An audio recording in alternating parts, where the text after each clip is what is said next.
Sa managun sa mundo. Ano igsoon, Mingdo, ha? Yeah, we're brothers. Pila ka tuig na? Ha?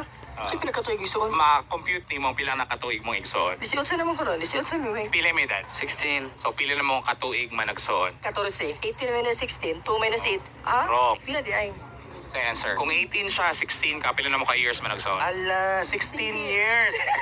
Kung unsay kinakuha, di ba? 16 years na mo nga mag-siblings. Anong lain mo og mga marag trip siya? English speaking, ikaw, Bisaya kayo. Asa ka gad ako? Here. And then nga, why is, kuan kay kag, English ka ng fluent? I mean, dili fluent, pero murag imong, oh my God.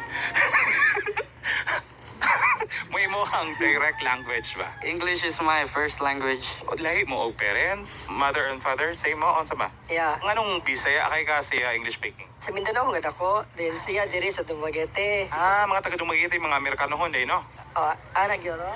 Pero grew up, maybe the influence sa school na. I've been speaking English because of my friends. Yeah. Ikaw wala kay friends kang English speaking? Naman, pero manusbit, mantana. Di ka manuswil si saan? Di mo mitisayan sa balay? Ay, yes, eh? Di mo mitisayan sa balay. Magsarya din mo sa mga lag, Mindo, ha? Pero, paglaag. Okay, nganong galaag po day mo? Ikan, may kuan, Robinson. Kinangaon ba?